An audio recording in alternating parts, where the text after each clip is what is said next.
Alright, back to Endure the King. As always, first question is thoughts on more community interactions. I interact with you guys plenty. I never get any complaints. Except for, I need to be more on Discord, I guess. That's it. That's the only complaint I get. To get through, and then we can get to the open forum questions. Here we go. The next one is from Zavon. And he says, Phil, I'd like to see more community interaction so we can grow as a community in a way that you would be beneficial to all of us. I would like to know if you had any ideas for content you'd like to see your community involved in. Maybe host a couple of content creator-driven contests a couple of times a year, etc., etc. I'm not... No, that's not going to happen. Not sure. You know, over the years, there have been various different things. Excuse me. That I've tried. He cannot do community services like that. Look at KO Gaming Submissions. That was a good idea. That was genuinely a good idea that he fucked up on his own.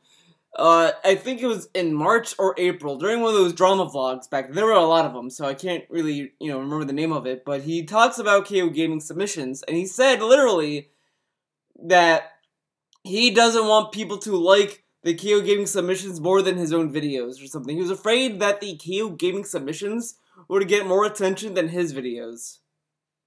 That's kind of how fucked up it is. Like, because like the whole point of the KO Gaming Submissions program that he said, one of the reasons would be to have some content for that channel so it can be alive, so it's not like there's no gaps of videos. But since he had a lot of them, he just did not upload them because he didn't want people to like he did not want them to like that level of editing and then see his videos and then just not like his videos. It was something really fucking weird because either way he gets the same amount of money regardless. So I don't know why he was picking and choosing, other than it was hurting his feelings that his videos were just not as good as other people's videos, even though he was getting all the money, regardless. Okay. Sadly, none of them have really permanently stuck as, like, an ongoing thing for the community. For example, I had a server at one point where I was playing games like Team Fortress 2 and stuff like that. And that went on for a year or two, and then it kind of died out and got closed. And different various... I got my forums on thekingofhate.com. And yeah, those great honestly, forums. They don't get a lot of use anymore. There was because it's terrible. His forums are full of people who either suck his asshole, or it's people that are, like, forming conspiracy theories about new members. Like, if you come in to the forums, they'll just assume you're a Slug account immediately, or they'll just treat you like shit. Everyone there are assholes. Like, I made an account there. I talked about, I think it was like Marvel vs. Capcom Infinite. I said something, I can't remember exactly what I said, which is gonna sound weird, but and then someone started making like this weird accusation towards me, and I was like, how, like, I don't remember the fucking situation. God damn it. Because I said something, and then someone was calling me out, being like, oh, well, you're just an asshole. I'm like, no, I'm not an asshole. I'm just wondering why you guys, like, I don't know, it's fucking weird. But everyone there is just always on edge. They always, it's just negative. It's just such a toxic community. Like, I just don't think his forums are lasting because DSP killed his forums. It's the same fucking shit. Him and his mods that kiss his ass ruin everything. They ruin everything. Their forums died because people were just getting banned for no reason or for anything. I got banned just for saying that his commentary should improve. I literally got banned for that, saying that, oh, I think you should focus more on giving good commentary and stop stating the obvious or whatever, and then I got banned for that. Like, I didn't even say anything negative to the guy. That's the kind of shit that happens on those forums. You can get banned for anything, so no one will come. Like, unless you're willing to make like a lot of emails to make a lot of Slack accounts. Otherwise, you can get banned for anything on that. And unfortunately, it's gonna happen with the Discord. They made a new Discord, by the way, and I said this on Twitter. The moment, so Brightside Viking joined that Discord. He's now a mod there. Already, that Discord is going downhill, and I've said it's the beginning of the end for that Discord. It's already started, because Brightside Viking started to throw a hissy fit over a modder that was he thought was a detractor, or is a detractor, however you want to see it. So he starts flipping out about this guy being a mod. He starts shitting on the Discord creator, Kurla, and then DSP says, "Well, I'm not going in there. It's full of trolls and drama, okay?" So basically, that Discord is dying. It's gonna die, and the second that DSP would ever join that Discord, it's gonna die even more, because there's a lot of infighting in that fucking Discord. There's no point in keeping it at this point. Like, and I feel sorry for Kurla, because Kurla probably created it, for fun and all this stuff, and it has nothing to do with detractors joining the Discord. It's all the fucking people that go in there and start complaining about the fucking mods and complaining about this and that. Like, it's gonna become a shit show, and it's gonna get worse. I guarantee it's gonna get worse. Point where they were insanely used years and years ago, but it's been quite some time. I mean, I'm going on like 5 years, or really they're not used that much. Typically, the forums are used, for example, Ask the King. That's where you post your questions. At the end of the year, people vote sometimes on polls for year-end series. And, oh, not anymore. You know, I use it for various things here and there. Patreon in particular. Patreon, that's where the patrons nominate and vote on stuff for Patreon all the time. But really, outside of all that stuff, there really isn't a big, massive community. I would say, honestly, what's happened with my adoption of live streaming as more of my main focus this year, 2017, the community is really in the stream chat. I mean, take a look right now. I'm looking at the stream chat, and I can recognize 1, 2, 3, 4, 5, 6, at least 7 people just talking right now who are regulars. And I recognize them by name. I know their, their personalities. I know the stuff that they talk about, the kind of games that they watch, you know them. You know them. You know their personality just by reading their text. Okay, DSP knows them. And that's cool to have that kind of a community. Now if these guys in stream chat wanted to go over to the forums and also do discussions and stuff there, they could. But the thing is, I don't really talk about the forums that much outside of the uses that it gets for my streams and stuff. Because your forums are ass. His forums are terrible. It's poorly modded. Everyone there are assholes. I've talked about this many times. So, I don't know. I mean, honestly, this question, I think, is more of a question for the viewers. What do you guys think? Do you think that there is some kind of a community interaction or a community creation, something we could do ongoing that would basically be a new kind of community interaction? I mean, earlier this year, I adopted KO Gaming's community creations, right? And then you killed it. I was having people submit these montages of my gameplay, and I was highlighting them on KO Gaming. Sadly, KO Gaming is now defunct because YouTube basically blacklisted the damn channel, which is so stupid, I know, but they did. It's blacklisted. He cannot upload those videos on any other channel, guys. He cannot upload those montages on his gaming channel at all. Like, isn't it funny, though? He, when he takes these vacations, he just grinds on a lot of games to get videos, but he will just not upload those montages during that time. The day they took off, he took off, I think, Saturday. The day before it was the day where he shot on War Dog. That same day, he had nothing to upload. Or it was some other day, he had nothing to upload to YouTube. He could have uploaded the montage to DSP Gaming. Can't do it because he's afraid that if someone sees edited videos on DSP Gaming, they'll expect him to have quality or something. And he doesn't want that. He wants to make sure that people are conditioned to like lazy videos. Like this one. I'm conditioning you guys to like this video, okay? Alright? Okay? So I don't know. I mean, honestly, this would be an open question for you guys, maybe to toss some ideas out, and then once we get some suggestions. Yeah, guys, you do the work. You figure it out. I don't want to think about it. You guys do the work. Okay. I could farm. What I would say is this is probably a good discussion for the forums. If someone wants to make a thread about this, yeah, go to the forums. Interactions on the forums. The hot place. Although it's funny because I'm pretty sure Siobhan did make a thread about this a few months ago, and it went a couple pages and then kind of died out. That's what I mean, like, honestly, for me, I'm very busy, as you guys know. Every day here, I'm live streaming at a minimum 4 to 5 hours, at a maximum, usually 8 or more hours.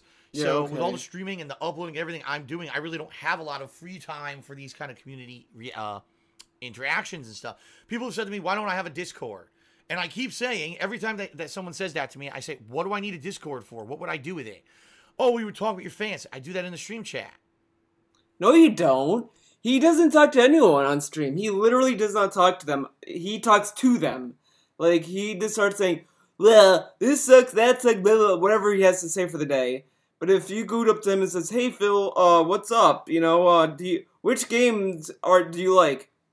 Hold on, I'm gonna find that fucking tweet.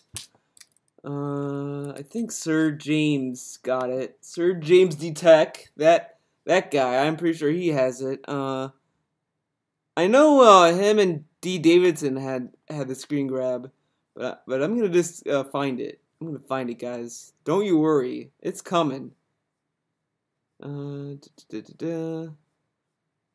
Can't find it here. I'll go to D Davidson.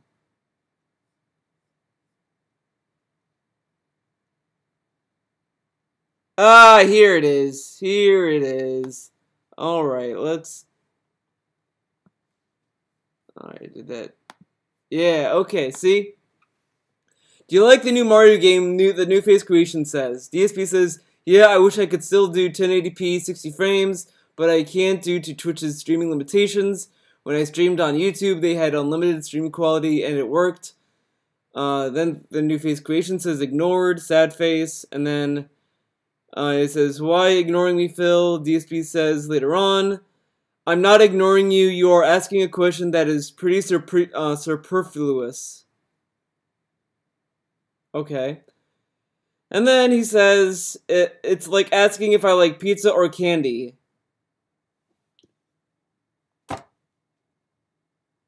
See what I mean? Like, this isn't good interaction. He's kind of like shitting on the guy for asking him a question. Like, do you like the new Mario games? Like, oh, it's a superfluous question, man. It's like asking if I like pizza or candy. Why not just say, yes, I like the new Mario game? Or like, oh, you know, the Mario game. It's a pretty good Mario game. You know, I like this, I like that, you know, but I'll have to see the rest of it. Or whatever. Like, he doesn't talk to his fans like a person does. Like, he talks to his fans as like they're fucking children, which is kind of funny because, you know, it's a running meme that all his viewers are kids, and you know they always say on the contrary. But you know, when he talks like this to them, he kind of cements the image that they're kids because, what kind of person would just respond like this to people? Like, and then the new face greeter says, pizza or candy? What? I mean, Sir James D. Tech said he thought it was a very good question. I just thought it's a good question. It's a basic question. It's a normal question. It's a normal question to ask someone who plays video games for their life. And DSP responds like this: no, I'm not ignoring you, man. It's a superfluous question. Like, get the fuck out of here. DSP, this is why no one talks to him. This is why a lot of people like feel like they're rock on eggshells. Like, that Anonnabear has started to kiss his ass because he's a mod again. For some reason, I didn't even know this. He was a mod for one day before the Twitch event, and then DSP demodded him because of some issue or whatever. And now he's mod again, and now that he's mod, that Anonnabear is kissing his ass to make sure that he stays that way. That's why he's kissing his ass. See, this is what I'm saying. The same thing with Derek. The reason why Derek and that Anonnabear, and basically almost every other viewer in DSP's chat that kisses his ass do this is because, you know, when you watch a YouTuber or someone stream and you're like a huge fan of them, and when you're talking to them in stream chat, you're like, oh man, it'd be so cool if they acknowledge me, and then, you know, on stream they're like, oh, shout out to this guy, or whatever. They say your name or they read what you said, and you're like, he said what I said. And that's kind of the mentality that you have when you're a kid, or when you're like younger, or when you're first experiencing a stream with the person you enjoy, and you know that's like a mind-blowing experience. But the more you spend time with streaming, the other times you go to other streamers, that just kind of doesn't seem that special anymore. You're just like, yeah, it's just a guy. You know, it is what it is. Like, but you know, his fans are still at that phase where it's like amazing that a streamer says their name. That it's like, it's the end-all be-all for them. I mean, it's one thing to be like, oh, cool, he says my name. I mean, that's fine as a casual experience, sure. But it's not like, but people look at Phil like, oh my god, guys, President Trump said my name and he addressed me to the nation and said, I'm a cool guy. You know, it's something like that. What else, you know? And that's it. And that's where it dies. What I think Discord is, it's the hot place where people like to go hang out. Instead of just hanging out in Twitch stream chat, go to Discord. You could have verbal discussions with microphones and stuff. And I understand people might like that, but I haven't found, honestly, a reason to have a Discord. If someone could say, here it is, here's a good idea, here's what you need it for. But so far, no one's really been able to present me, here's the case of why you should have this. And why not just figure it out on your own? Why does he need his fans to tell him what they want? Why can't he just give them stuff that he thinks that they want? Like, oh, these people are saying that they want a Discord, might as well make it. I made a Discord. Unfortunately, this is like, I did a second take of this video. Unfortunately, I did a live creation of a Discord server. I made my own Discord server. It took me like a few seconds to make it. DSP can't do that. He cannot do that. He has to like kind of, you know, and Discord's a free service. It's not like, you know, he's making something that's going to cost money or something. I mean, get the fuck out of here. You and your viewers and everything. No one has. So, you know, in that regard, yeah, just because you want it is not good enough reason, guys. You've got the forums. You've got stream chat. You know, there's places you could already do it. It's not like there's nowhere to go, so I make a Discord. These places already exist. Why not just make a Discord anyway? All right. It's not that hard. With the final patron question, he asked, what is your most anticipated game after having played so many? It doesn't have to be a game which is actually in development. If you could name 1 or 2 games that you would like to see created or completed, what would they be and why? Alright, what's the question? What kind of game would I like to be developed, created, released in the future? My answer would be...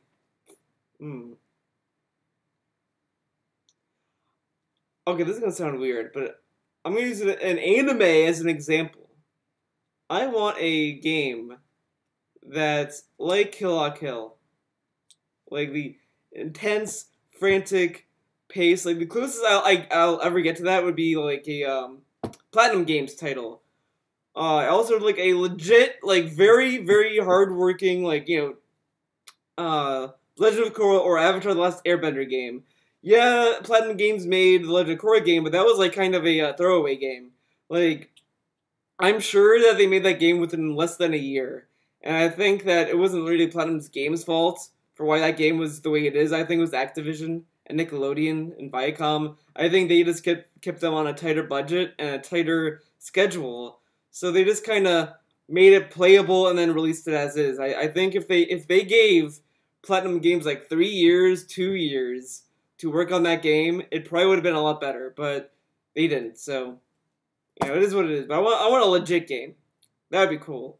What else? There was a show I was watching. I was like, oh man, I really wish this was a game, but I can't think of it now. Like maybe John Wick type shit. I want John Wick type shit. That kind of shit. First of all, I think one answer here that I'm going to give is going to be one that everyone kind of expects, being that I'm an avid fighting game player, a longtime fan, in particular of the Street Fighter franchise. I want Capcom to make a fucking Street Fighter game that plays like Super Turbo again, and is like that, meaning no gimmicks, no fucking stupid... No gimmicks. Phil, the supers in of itself are a gimmick. The supers that they have in Super Turbo, whatever, is a fucking gimmick, because it's a gimmick. Easy mode bullshit. Easy mode bullshit. Down for kids to play. I'm talking make. Okay. See here. He says he doesn't want a game that's dumbed down. Now I proved to him in the past, recently, that he wanted Dragon Ball Fighter Z to be dumbed down for him, and he deleted that my thread. He pretended that I never brought that up. He fucking did, and he was upset about it too. On top of that, guys, he was very upset, very mad. But but like, okay, then play Guilty Gear, play Blaze Blue. Those are very complex fighting games. Like, that's what I like about Blaze Blue. That's a fun fighting game. This is a really good fighting game, and that's what I like about Guilty Gear. And Skullgirls to an extent. Skullgirls is accessible. It's an accessible fighting game. I think anyone from any level and any fighting game background, anything, can come into that game and play it. But it obviously rewards people who are more skilled, sure. But like, it's still an accessible fighting game, and that's what I like. It's very you know, straightforward and it's fun. Street Fighter V is okay. I don't really think that game is dumbed down. It just has a lot of dumb characters like Shotos. Shotos are just basic characters. But whatever. A hardcore fighting game again. They haven't done that in so long. They really haven't. Look at all the games that Capcom's put out recently. Street Fighter V, Marvel vs. Capcom Infinite. They're dumbed down games for the masses to the point where they're not even fun to play competitively. They're just not. A game like Marvel vs. Capcom Infinite, the entire gameplay of the game is learning an abusive rushdown strategy combo that you just spam nonstop and it hits randomly. Sometimes it'll... That's kind of like how he plays Super Turbo, because when he picks Dalsum, he always spams Yoga Fire. He just spams a lot of moves. He does the same fucking shit. And honestly, in fighting games, that's basically what you do regardless of the fighting game. Every fighting game, you learn a combo that you can feel safe and abuse with. That's every fighting game. That's why trials exist. That's why, you know, people recommend people to go to trials so you can learn combos and you can take that online and all that stuff. You do the same shit in every fighting game. This isn't new in the fighting games. The only thing that I've seen from what I'm to understand with Street Fighter V and Marvel vs. Capcom Infinite is a lot of abuse with hitboxes and a lot of frame advantages and all that kind of shit. But again, you're still going to be learning combos.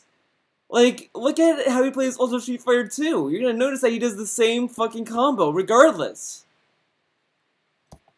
Hit backwards, sometimes... Oh, these are good faces.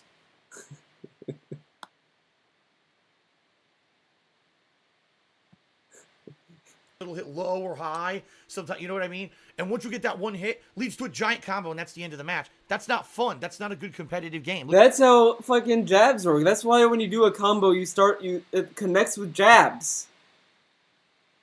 Like with Armika, for example, if you do the crush counter that's like this, where she does this or whatever, and it flips the person in the air, you can do an anti-air to slam them down to the ground, or you could do the Rising Peach or whatever, the one where she does the kind of like does that, whatever. You can do all kinds of stuff. A lot of jabs can lead to a lot of things. That's why you have to kind of master jabs sometimes. But okay. Look at a game like Super Turbo, where there's so much intricacy to the gameplay. No, there isn't. There's nope. footsies, spacing, zoning, lockdown. That's in every fighting game. Even Street Fighter V has that shit. There's footsies and there is fucking zoning. Minot is like the queen of zoning, because she has a fucking orb that she can just keep away, just push you back immediately, or just throw the orb out there to either pull you into do another string of combos. She can do all kinds of fucking shit. That's honestly the one thing I do like about Minot, is that she's very tricky in a lot of ways, but... yeah, okay, there's none of that's in Street Fighter V. Okay. Traps, tick throws, reversals, supers, advanced combos, anti-airs. Supers. That's in Street Fighter V. It's called Critical Arts. That's a super, buddy. On reaction. I'm not just talking about spamming, but actually doing reactionary moves and anti-airs. Yeah, okay. Super Turbo is so simple, but has so many advanced gameplay mechanics that went on to spawn so many countless fighting game series. It's so simple, but it's so complex. That sounds like Skullgirls then. So Phil, you should just play Skullgirls. Come on, man. Get second encore. It's simple. It's simple and complex at the same time. That's again what I like about Skullgirls. That there's a lot of tiny little details in it. Like I did not know that Valentine can revive a fallen teammate. I did not know she could do that, which is annoying but pretty cool. But now it seems like Capcom's all abandoned most of them. Street Fighter V was designed with so much input lag at launch that half the strategies for other fighting games, including Super Turbo, don't even work in the game. You can't even play the game on a reactionary... No game plays like the one before it. Every Street Fighter game plays differently. Street Fighter 3 does not play like Street Fighter 2. Street Fighter 4 does not play like Street Fighter 2. None of these Street Fighter games play the same. When they make Street Fighter 6, that's not going to play at all like 5. And even Arcade Edition that's coming out, allegedly, you'll be able to customize your V-skills and shit. Basis, because there was so much input delay when the game was made. Marvel vs. Capcom Infinite, fuck all that. You can't even block because the whole game is just rush down, mix up into a giant combo that insta kills you. So that's what I mean. They've lost their way when it comes to what makes a fighting game good, and that's why these games, honestly, are not anywhere near as popular as they used to be. Street Fighter 4, yes, had a lot of flaws, but Street Fighter 4 innately had a lot of things that made it a very high-level competitive game. Street Fighter 5 and But I'm pretty sure he said that Street Fighter 4 was not competitive, though. I'm pretty sure he said that. I'm pretty sure. Don't quote me on that, but I'm pretty sure he said that. Marvel vs. Capcom Infinite do not have that. They are just jokes. There were games made to be stream hype games. Stream hype games. Stream hype games, so then why not play it on your streams? To play. Competitively, they don't hold a candle to older Street Fighter games. And it's just sad that Capcom has diluted themselves to that level. Yeah. I even hate to say it, Marvel vs. Capcom 3, as much as I disliked that game, and that game also was a one-hit death, at least that game took several months to devolve into that, while Marvel vs. Capcom Infinite took a day. One day the game was out, everyone already found everything, and was insane one-hit death combos and everything, and every character has them. That's what I mean, like, it's so different than it used to be. These fighting games used to have longevity, because day one, not everyone broke the fucking game and put all that shit on the internet. Instead, it was you go to your arcades and you're trying to learn the game slowly, and then you go to tournaments and you share this knowledge with others, and it would take years for the high-level strategies to be developed. While today, everything gets done instantly. So Capcom makes everything so simple now, so that everyone could look like they're playing at a high-level player. That is basically every fighting game now, because we have the internet. As a high-level player, and everyone could think that they're a great competitive player to sell more copies. What's sad is it's backfired. Take a look at Street Fighter V, MVC Infinite. They haven't sold anywhere near as much as the older Capcom games. Because Street Fighter V was bare bones. It had no content. People were just honestly waiting for the arcade edition, because they knew that was going to happen regardless. I mean, yeah, Capcom said, oh, the arcade edition is going to be a free patch for current owners, but, you know, if they get the arcade edition, they get 2 seasons of characters without paying extra. So, you know, for $40, you get 2 seasons of characters. There you go. There's just no fucking point in talking about sales of Street Fighter 5, because people are already turned off. There's no arcade mode, so people who like arcade mode didn't want to buy a game that didn't have it. The story mode was garbage. The character stories, at least. That was terrible. They didn't get the legit story mode till later. You know, and the online was a mess. It was an online-only game at that point. So of course it didn't sell much. Marvel vs. Capcom Infinite was doomed from day one because the game looked like ass. It looked like ass. And it still looks like ass. That they used to come out with for fighters. And it's their fault. What really happened, honestly, I think they lost all the people who used to be on the fighting game dev teams. I think they're gone. I think they're long gone. Seriously. I think that they, those people left to work on other projects and other companies, or moved on to do other stuff. So now they've got the B team or even the C team coming in to design their fighting games for them, and they all suck. Competitively, they're shit. Yeah, they may look flashy, so people want to watch them on stream, and you can get a tournament attendance of a bunch of fucking scrubs, and you get 800 people in a fucking tournament, and the game still sucks. It doesn't matter. You know? What if they like the game, though? What if they played for fun? You know what I mean? And that's the problem. I mean? When you cater to a specific demographic and a certain audience, instead of just worrying on the quality of your game, over the long run, it's going to shoot you in the foot. And that's exactly what's happened with Capcom. So for me, my most anticipated game would be Capcom to go back to its fucking roots, make a fighting game that's actually tough to play at a competitive level, that has a learning Then play Blaze Blue. Play the shit out of it to get good at it, not learn everything in 5 minutes because the game is... Then play Blaze Blue. It's not a game you can just get good at within a day. There's a lot of crazy players in that game. That game still has the active community. Just play that then. So easy. And a game that has basic gameplay mechanics again.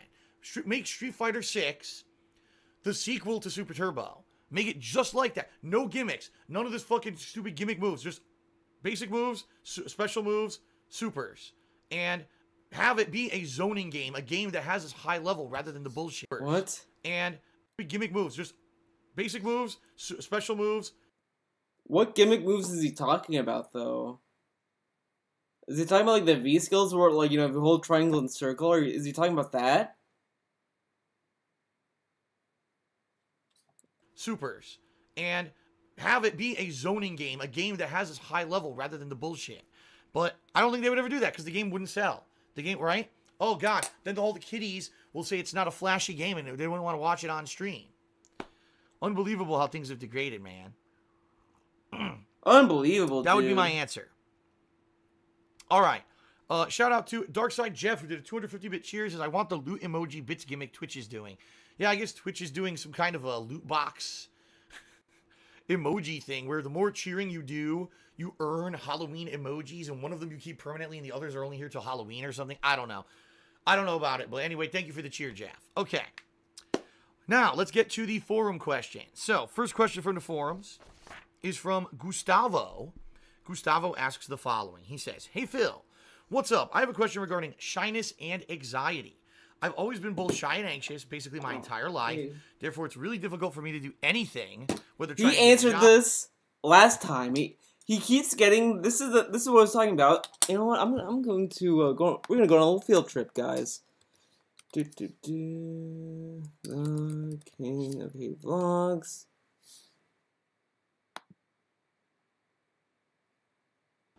Hello. No, I should. Forget.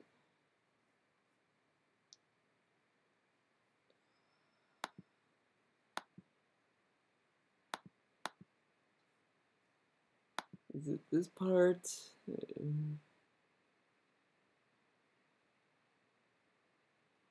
Discord server, he answered that again in this question. FTC. No, not that one. Part 2. Is it in part 2?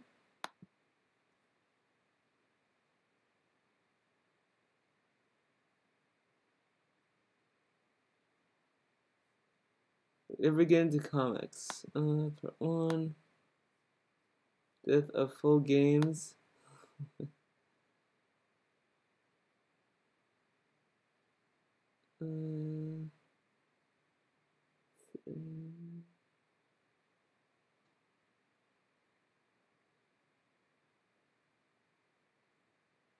God damn it, I thought he ain't. Whatever, fuck it. Well, we'll get to that later. Fuck it. Or even moving on. What was the question?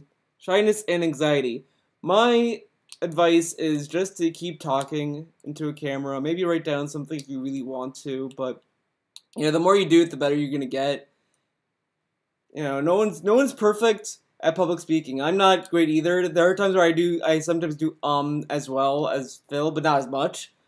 But that's fine. You just have to make sure that you're enunciating. Sometimes when I talk, I do mumble or I do kind of bleed words together sometimes. And I try to stop that. I try to either speak clearly, I try to talk a little bit slowly, so I'm not like kind of, you know, speeding through things. A lot of times I think when I'm thinking of stuff to say, I think like sentences ahead, and I try to keep up with what I'm thinking. I don't know, it's weird. It's fucking weird how my mind works when I try to speak, but it is what it is. You know, everyone has their flaws. Everyone is flawed. There's no way you're gonna sit there and be like, "Oh man, I'm perfect, dude. I'm the best." On with my life and various things.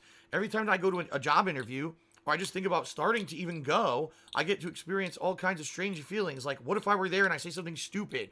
Or I suddenly get paralyzed? What are they going to think about me? And when I actually get there, all those thoughts then materialize because I've been worrying about it so much. It's an arduous task to deal with those things on a daily basis. Could you give me some advice on how to at least mitigate it? Thanks for reading, and congrats from Brazil. Love your vids, dude. Keep up the awesome work. Well. Excuse me. A lot of people have asked me over the years, Phil, how do you publicly speak so easily? How is it that you're on? How do you publicly speak so easily? Yeah, okay. You're on YouTube making videos daily and you're not nervous because you're going to have that for the public. You're going to have thousands and thousands of people watching you on a daily basis. I'm not nervous. He's not nervous? Every time. Guys, I'm nervous. I don't know what I'm going to do. I'm nervous, guys. Oh, man, I got bad news, guys, but I can't tell you. I'm nervous. I'm nervous. I'm nervous. I didn't hit the Patreon goal. I'm nervous. I'm nervous.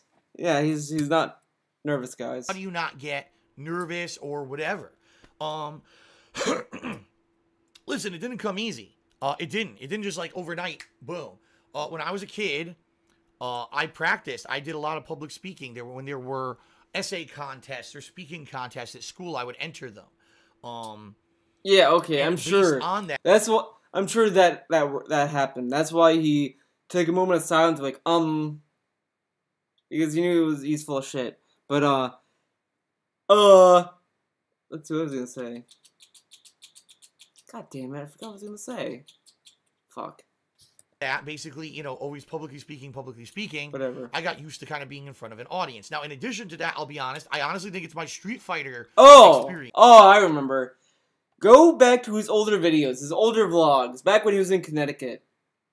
You will notice that he was a better public speaker then than he is now.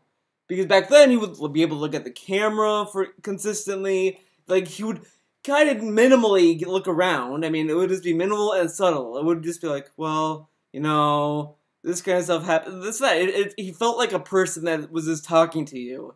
I mean, it's fine to look around the camera and not always looking at the camera, sure, but like, you know, you want to keep a good contact with the camera because you're talking to people. Now, when he's talking, he's just like, well, you know, I'm nervous about my life, dude. I need the Twitch attendance. Okay. So, you guys need to show up to me playing Nintendo games, and I don't know what I'm gonna do. Like, it's just distracting what he does. And even in this video, as he's talking about this, he's just looking around, he's just bobbling his head, he's moving his arms a lot, and, you know what I mean. That kind of got me used to being in front of an audience, because I was in an arcade playing in front of people. What I was doing in front of people, publicly displayed by a bunch look of at people. This. You can't look at the camera. If I did good or if I sucked, right? And then eventually that turned into tournament level, where, oh, now you're at a tournament. Now everyone's watching your matches, and everyone's wondering, is he going to do good or bad? So it became a lot of experience based on playing games in Street Fighter. That gave me that kind of in-person experience. And then, you know, being Evo on the main stage and performing at that level, and, you know, all that stuff. All that stuff. So honestly, when I started recording videos for YouTube, it actually didn't bother me at all, honestly. I felt at home just having a camera pointed at the TV and me kind of playing the game and having fun. And even right now, I'm live streaming to hundreds of people. I don't know how many, but hundreds of people are watching me right now all over the world. You know, that's the thing. My viewer base is worldwide. I'm not nervous. I'm not thinking about it. I'm just answering the question, being matter of fact, being honest with everyone, and, you know, just, you know, fabricating an answer in my head and share it. I'm not thinking about there's hundreds of people on the other side of this camera, on the other side of the internet watching. I don't think, you know, I'm just doing what I do. But I'll be honest with you. One reason that I think I don't get nervous is honestly, I don't overthink stuff. So let me explain. He doesn't overthink stuff. He doesn't overthink stuff. Okay, so when the whole thing with War Dog was going on, he did not overthink that at all. He was making conspiracy theories. He was making like Fred-level conspiracy theories. He thought that the detractors sent War Dog in to make him look bad. Okay, guys. You know, War Dog gotta do his assault. You gotta go in there and pretend that your brother died. Like, what? But he doesn't overthink stuff. No, of course not, guys. He's not overthinking anything. Okay, sure, Philly. You don't overthink stuff, For Ask the King, I could have been thinking all night about, oh man, what do I need for Ask the King? Is this gonna go right? Is that gonna go right? Is this, you know, am I gonna remember to put the hat on? Is this gonna... Am I gonna remember if I'm gonna put the hat on? Oh no, that's the worst thing that happened in the Ask the King, is to not look like a fucking douche. Of course not. But, he's up till like 5 a.m. He's already up late at night. He's worried about everything. Okay. You know, where are the questions? Is my printer working? Where are the questions? And if I just worried myself and worked myself up so much about it, I'd probably be nervous as shit every time that I You don't prepare anything. Like, of course he's not nervous because he doesn't think about anything about his job. He just wakes up, okay, it's time to play games. Plays games, then once he's done, he just kinda marches off stream and does whatever he wants. He doesn't take his job seriously, that's why. You know, he doesn't spend that much time doing games. Again, if he did take his job seriously, he probably would, like, for example, yesterday during the Halloween Games Marathon, he was playing Call of Cthulhu. He did not know if his computer would run Call of Cthulhu. And he said that day, oh no, I'm getting a compatibility error. I don't know what to do. He didn't check it before the marathon. He checked the day of the marathon. That's how little he fucking thinks about his fucking job. He doesn't think about it. He is that college student that you know, if you give him like a month to do an exam or a month to do an assignment, he waits until the last minute to do the assignment. That's the kind of student he is. That's why I don't believe he's a valedictorian. Because that doesn't make any sense. If he was, he would know that he shouldn't be waiting till the last minute to make sure things work. But, okay. The thing is, I worked myself into a routine now where doing What things routine? in public is a common thing, right? My routine every day is just coming here on stream and being chill with you guys. I'll be honest with you. This is actually true, and I haven't even talked about this yet. Okay. Take a sip. Chew the water. This year, when I adopted live streaming constantly, okay, every day live streaming, and everything was stream-oriented rather than focused on YouTube on-demand videos. He still focuses on YouTube. Now, every single playthrough that I do, I have face cam. Every single gameplay video has get this. Right? I'll be honest, that actually made me a little self-conscious because I'm not exactly the most fucking handsome-looking dude, right? I don't shave every day. You do fucking vlogs every day. What's the difference of doing fucking face cam? Hold on. And I think I heard he... I'll be honest, that actually made me a little self-conscious because I'm not exactly the most fucking handsome-looking dude, right? I don't shave every day. Every morning when I wake up, I thought you said I'm not shower. in front of the mirror, you know, doing my hair up. I'm not putting makeup on. Did you know there's fucking streamers who do makeup? I'm not kidding. There's the big YouTubers or streamers, they put makeup on before they go, they do their fucking stuff. Oh my god, can you believe it? Streamers want to look good for their fucking audience? Oh my god, dude, that's fucking insane. How dare they try to make themselves look presentable? Oh, so stupid. I can't believe it. You know what, Phil, I agree. I'm surprised. I'm surprised there are people out there that want to look good for people who watch their videos. I mean, I can't believe it. You know, I should just let myself go. You know what? I don't know. Maybe I should just stop taking a shower, maybe. I should do that because why would I take a shower for you guys? Okay, you know, let's let me be fucking a slob. Get the fuck out of here. Really gonna shit on people for wanting to be presentable? If you can believe it. I don't do that shit. Alright? Yeah, I want to be fucking lazy and a slob for you guys, and you guys have to accept that. So he's basically admitting that he wants to be a slob for you. He wants your bits, your tips, and your money for Patreon, while he looks like a fucking slob. I'm sorry, but if I were to ask people for money, and if I want to get paid to do like videos, if I want to get paid to, you know, do all that kind of shit, I would at least put some effort into how I look. I would be like, well, it is what it is. I don't want to take care of myself. Fuck that. Get the fuck out of here. I'm just me. I'm a normal guy. And I was like, man, are people now who don't maybe necessarily watch my vlogs, okay, who just watch my gameplay, now they're going to see me in my face and me every day. I got to be more presentable. And I'll be honest, there were things I had to change. Look, now I used to just wear whatever. I didn't care what the hell I was wearing because I wasn't on camera. Now I try to wear a nice t-shirt. Okay, another field trip, guys. Another fucking field trip. Let's... another tab. Hello. We're gonna go to DSP Gaming. So remember, he said he wears nice shirts. He wears presentable shirts. So we're gonna go to the Halloween marathon because that's he he was wearing a costume. But let's look at this. Oh. Oh, look, black shirt. Okay. Welcome everyone. As Creed, black shirt again. Welcome everyone. Mario, black shirt. Welcome everyone. All right. Blue shirt. Welcome everyone. Black shirt. He wears nice shirts, guys. He wears presentable shirts that look nice and different and unique. Shirt for you. So at least when you get to see a new piece of merch, or this is from my Teespring shop here, or just a cool t-shirt that's gaming or pop culture related, or something interesting, because yeah, that shirt is pop gaming, dude. That's pop culture, dude. Welcome everyone to look at this pop culture shirt he's wearing. That's very pop culture. I think that shirt is from the show Stranger Things, guys. You know, like I remember there's an episode where Elle wears that shirt and she's like, "Oh man, I love me some Egos," and Mike comes in and he's just like, "Holy shit, Elle, you're a piece of shit," and then Elle gets angry and starts bleeding out of her nose again. So there you go. That's what happens, dude. Welcome everyone to DSP Game. Look at that shirt, man.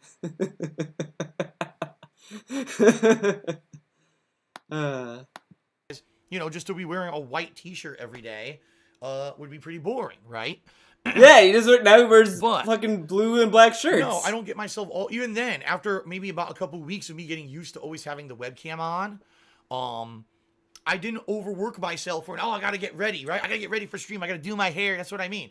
For me, I just made it a more common thing. And that's the thing. If you approach stuff and kind of just like, well, what I'm about to do may be something that's nervous, it may not go right, but it's not the end of the world. That's how I approach job interviews, all right? I'm gonna go to a job interview and I'm going to talk about myself. I'm going to be honest. I'm going to tell, whatever they ask, strengths, weaknesses, everything. I'll be honest with them, and in some cases they may think you're fit for the job, and in some cases they may not.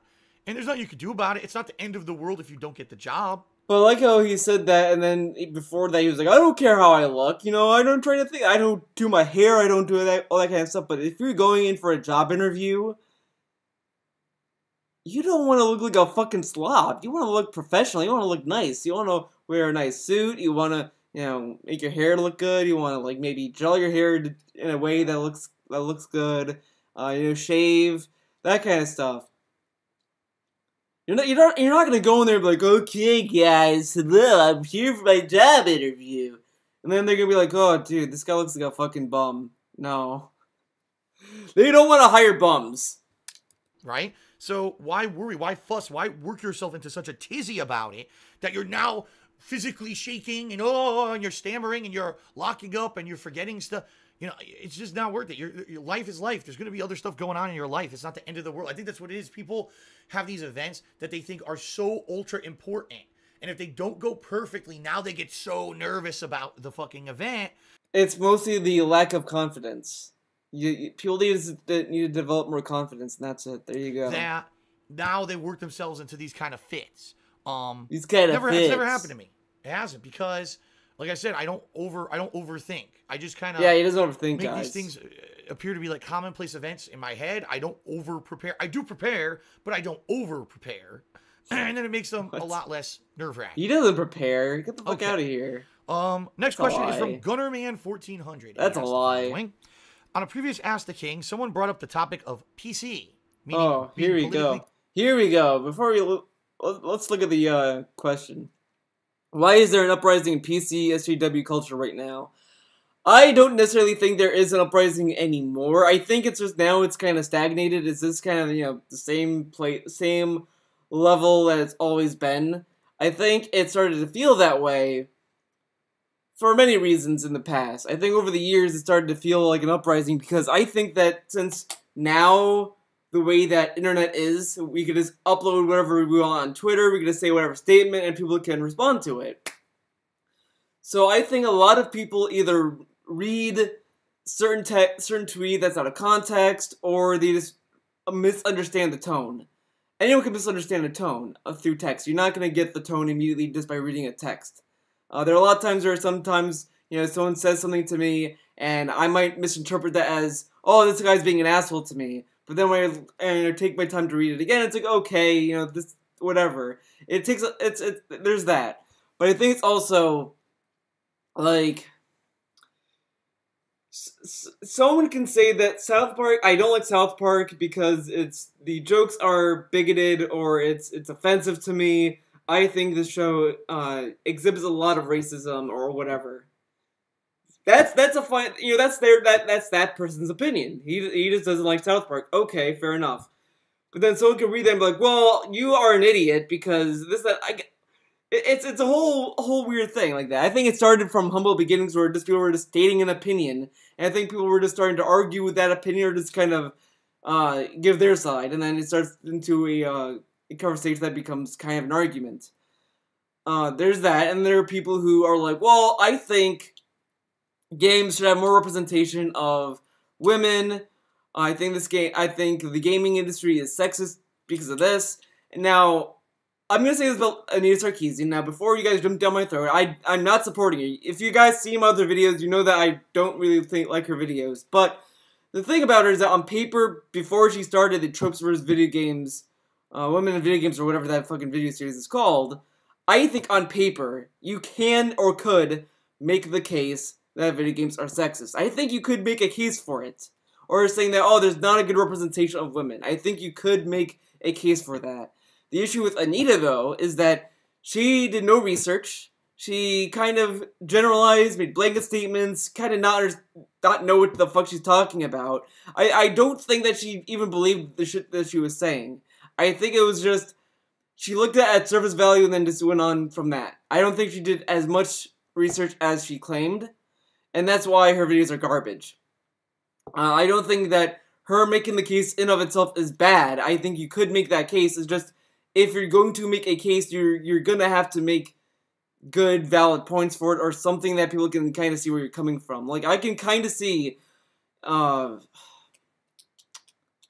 had an example, but I can't remember it now. Fuck, well, but you know what I mean. Like, I think it's a lot of this thing, like, some people making a statement, and then people are just saying, I don't agree with that statement, and then I think that some statements getting traction is the issue.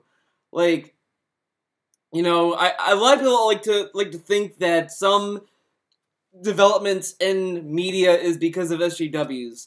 For example, Legend of Korra. It ended with Korra and Asami getting together.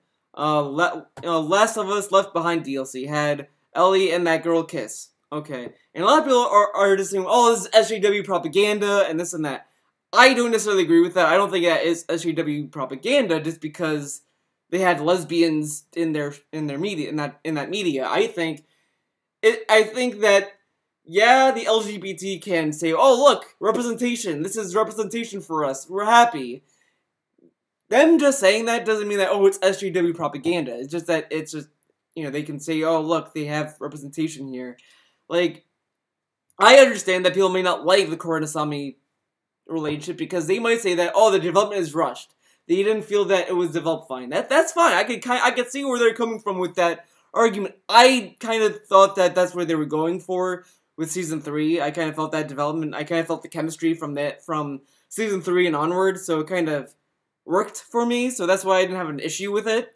But I can see why some people might have an issue with it. But I think it's just the internet is creating this kind of interaction that we haven't seen before. Because before, it was just you and your friends talking about stuff, and then that's, you know, whatever. Now, people are seeing other people's perspectives on things. Like, some people might say that oh, this is very SJW because of this has propaganda because of that. But, you know, everyone has their own perspectives on things. And I think that's what is important to understand. And that's why I think that people give SJWs too much power. Ultimately, I think people are giving them a little bit too much validation with their point. I think it's just, you know, yeah, okay, people like things that you don't like. Or, you know, if someone says, I think they should do this with this game. I think they should censor Tracer's ass in Overwatch. You know, that's silly, that's dumb, but, you know, I think people make it into a big deal is the issue. I don't think it's people saying, I don't like this is the problem. I think it's the problem of people making it into a kind of a crusade. Like, again, it's like me criticizing DSP. I'm not sitting here like, guys, holy crusade against DSP. We need to go after him. I'm not saying that. I'm just saying, oh, you know, I don't like him for these reasons. I don't think that his videos are that good because of this and this and this. And that's fine, because those are opinions. It's not like I'm sitting here creating a fucking army to go after him. I mean, that's fucking dumb. And I think that's the issue here. I think SJWs are just this army that people kind of made that just kind of happens. I don't know, man. It's fucking weird, but I don't think it's an uprising now, because I think it kind of plateaued. It just also feels like it is,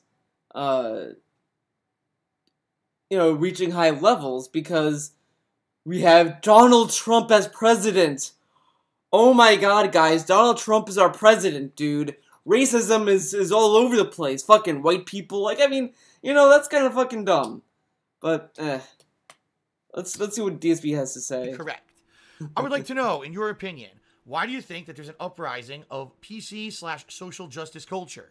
I mean, again, it's like, when you make a racist joke, you gotta, expect that someone's gonna assume you're racist or think you're racist. Like, you might not be genuinely racist. I'm not saying that, oh, if you make a racist joke, you're racist. But, when you make a racist joke, it wouldn't be surprising if someone said, wow, that's pretty racist.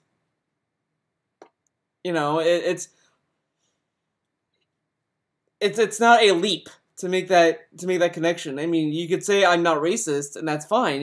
I don't think people who make racist jokes are racist. But if they keep going on about it, if they beat the joke, to a dead horse, if they beat the joke in and they kind of beat a dead horse with it, then maybe we learned something today, guys. Pointless at best, but unnecessary at worst, and it's one of the things in our own modern times that I turn a blind eye to and has not been able to relate with people. Thanks. Now, here's the deal. Gunderman, I actually disagree with you. I disagree with you. I don't think that social justice or being politically correct or helping, talk about minorities, Black Lives Matter, feminism, gender, being transgender, LGBT. I know there's more than those four, but being conscious of that and being supportive of all those things, I don't think. But that has nothing to do with SJWs. SJWs are more of people trying to fight for a cause that they feel is right or something. I don't know, like, if you're part of the LGBT, if you're a lesbian, whatever, you're not immediately an SJW. That's fucking dumb. That's a terrible connection. That's a terrible association to make. But if someone says, like, SJWs are basically people who are fighting for social justice. Social justice, because that's a thing now. Like, okay. That it's unnecessary. I don't think that it's pointless. I actually think it has a place in modern society. The thing is that it's one thing to fight for equal rights. Like, okay, my workplace has an inequality. I know for a fact that my job has, pays men more than women, or, pays this person more than that person. Okay, fair enough. That's okay, make that a cause. That's a cause. Okay. Oh, all these women and men who are rape victims are not being listened to. Okay, that's a cause. The thing is that I feel that people are also kind of misinterpreting is that when someone says that, oh, sexual harassment is a big deal for women, they are like, well, it's a big deal for men too. But it's like, well, it's a no-brainer. It's just that the people who are saying that, I have a feeling. I mean, again, this is again a thought, I guess, is those people probably feel that it's more worth it to say, oh, it's important for women because they probably don't think that people take it seriously for women. They just assume that, well, if a man gets raped, it's weird. It's a fucking weird, controversial bomb. But it's just kind of any cause that treats people equally badly is a cause to fight for. It's a cause to stop. But because we are becoming an entirely more progressive society as time marches on. We're becoming more accepting of things that maybe used to be seen as fringe or weird or bizarre or not norm. Now we're much more accepting of those things. I just mentioned earlier on this episode, Ask the King, about nerd and geek culture. It used to be fringe, weird. Nerd and geek culture is not the same as being being gay, being a transsexual, transgendered, whatever. Nothing of that things are comparable. Because geeks and nerds are just labels. That they're just labels. Gay, yeah, sure, it's a label, but it's, you know, it describes how people are attracted to others. It's a description. Nerd and geeks are as comparable as jocks. Jocks and preps and all that goths, those are not comparable. Because no one sits there and treats geeks and nerds that much differently at a systematic level. They treat them differently at a social level in the sense of like, well, they're geeks and nerds, but whatever. That shit is fluff and nonsense. But you know, with gays, they didn't have equal marriage for a while. Now they do. You know, women, I guess they're still wrongs to be right with them. Someone's gonna get triggered in the comment section, I guess, now.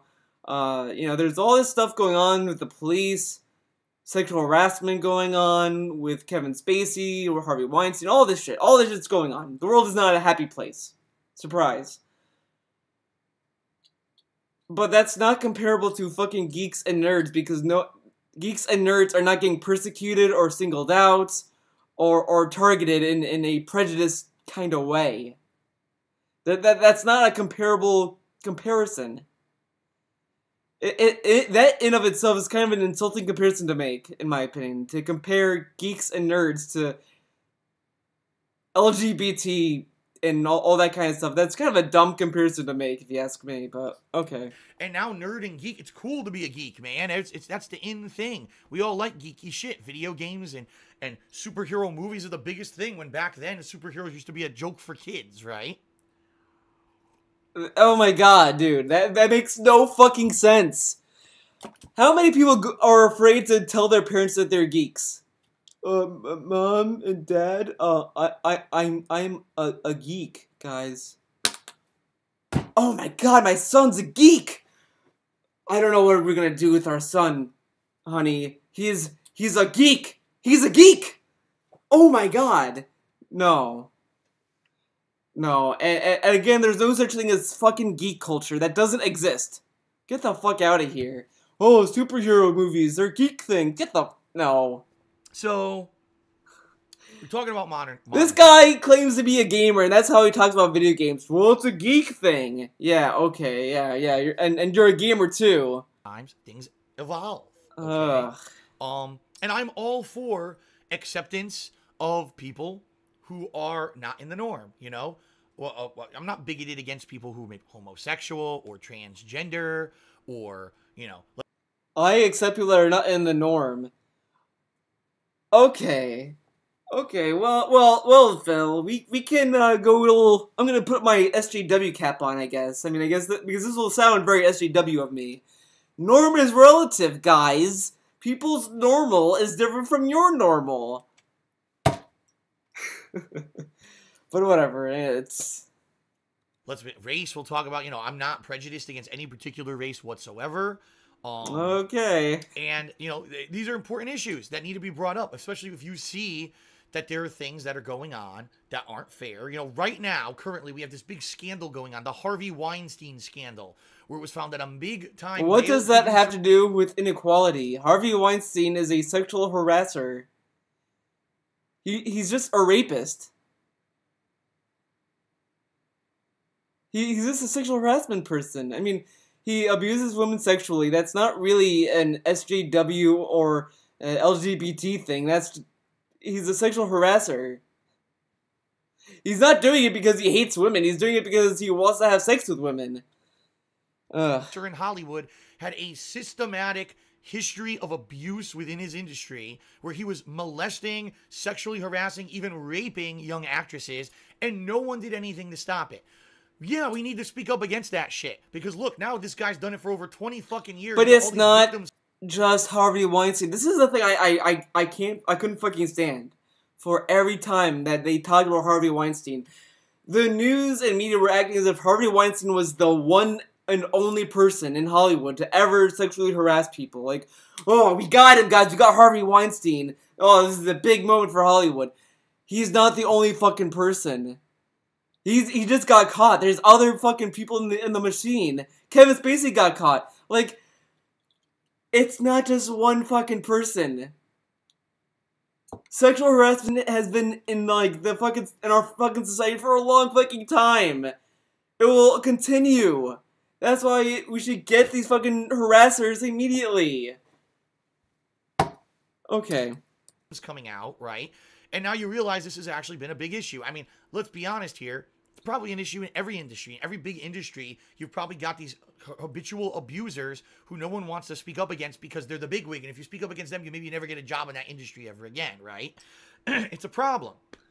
And you might say it's a problem. There's a lot of issues because if you go out and make an accusation about this person being a rapist, it can either, it can go a lot of ways because a lot of people can assume that the accuser is lying to get attention or to get money.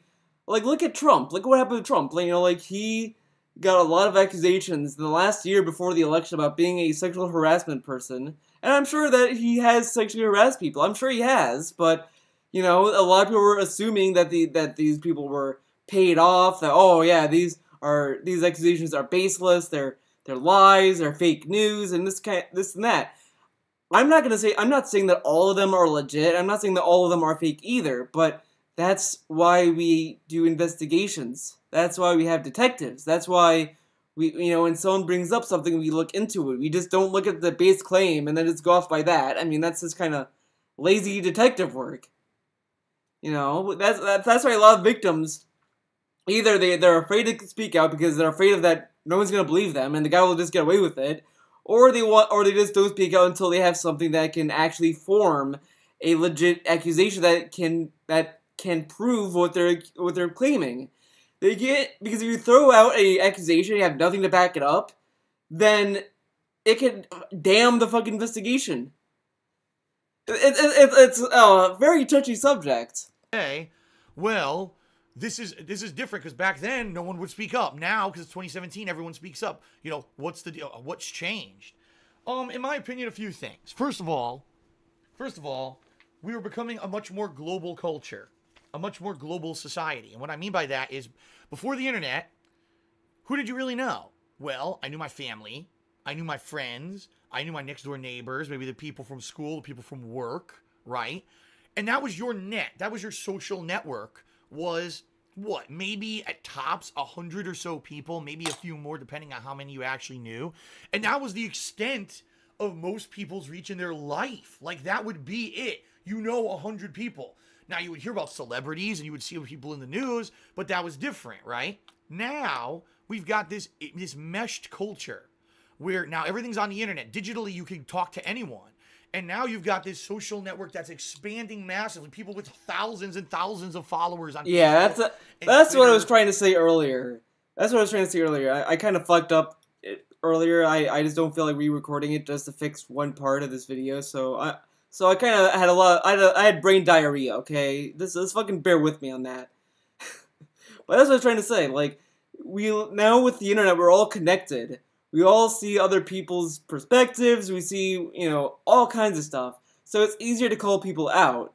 Like, if I see some random guy make a racial joke that I don't know who they are, I might be more inclined to think that that person's racist. Because I don't know the guy. I don't know his sense of humor. I don't know where he stands on things. It just, from a glance, it doesn't look good because I'm just reading something out of context or something I don't know from that person. That's what's going on now. A lot of people just don't know where people lie when they say something. Like, look at PewDiePie. I'm sure PewDiePie is not a fucking racist or a Nazi or whatever. He just made a joke that was in bad taste. And I don't think he meant anything bad about it. I just think he just made a joke in bad taste.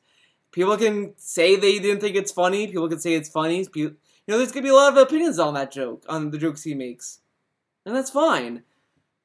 But, from an outsider's perspective, that's why I can kind of see why people might not be happy with PewDiePie. Why people might say that, oh, he's a Nazi, because he made jokes that came off that way.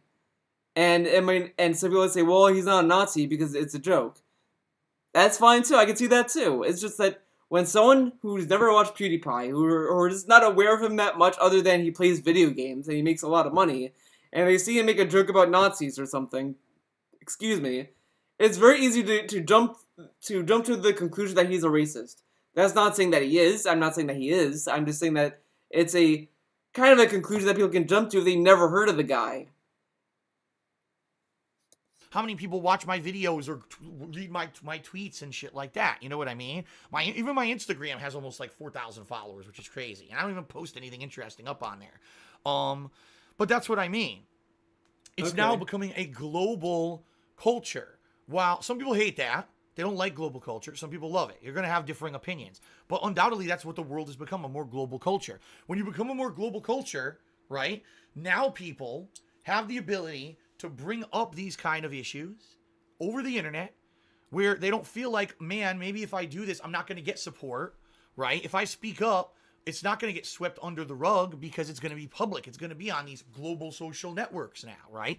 You know, it's very possible that one of these actresses in the 1990s who got abused by Harvey Weinstein, if they spoke up, that they would have said, keep your mouth shut if you ever want to work in Hollywood again. Here's your $100,000 settlement and shut the fuck up or you'll never get hired again. And that's it. Don't tell anyone about it. And then if they went out and tried to make a stink, no one would listen. Now we've got everything online. So immediately you go to Twitter, you start talking about it, everyone knows what's going on. And you've got this global audience. It's different. And that's what it is. It's technology has advanced to the point where we have a global culture.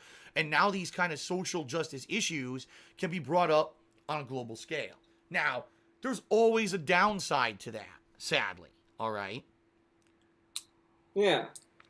I agree. The downside to that is now that we have an entire generation growing up, all right, who honestly, because of this global culture now being mainstream, they've been coddled.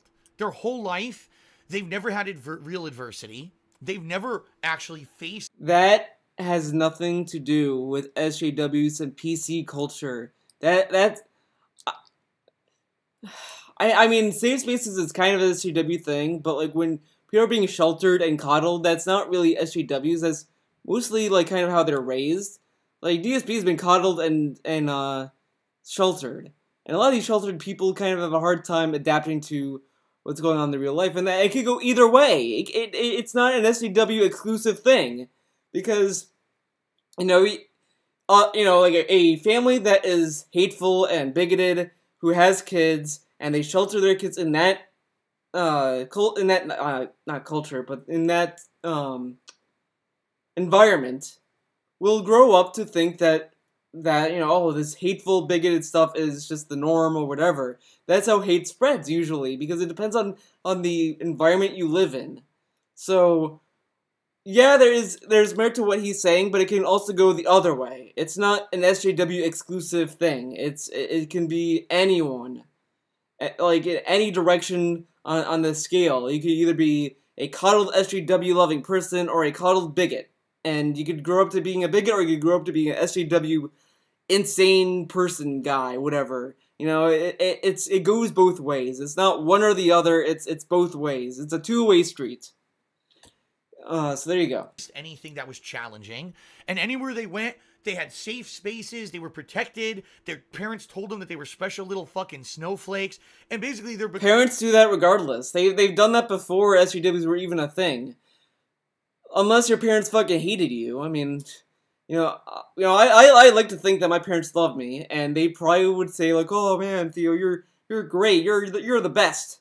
You're smart." And then it's like, well, I'm pretty sure if I go out in the real world, people might have a different opinion of me. Like Phil, I mean, he was probably told that he was a special snowflake and this and that, and look what happens when you tell him that he's not that good. That he's not good at games. He cries about it. Becoming humans that aren't actually functional in a world that's going to hurl challenges at them.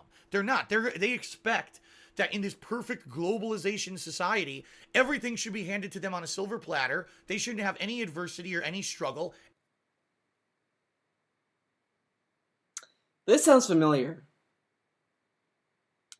I don't know. I can't put my finger on it, but it sounds familiar, guys. Let me know in the comments section below if you're thinking of the person I'm thinking of. I'll give you guys a hint. He's a Twitch streamer and a YouTuber, and he has a shitty goatee. Oh wait, no, I'm talking about Phil. Oh, that's it. That's who he's talking about. He's talking about Phil. He's talking about himself.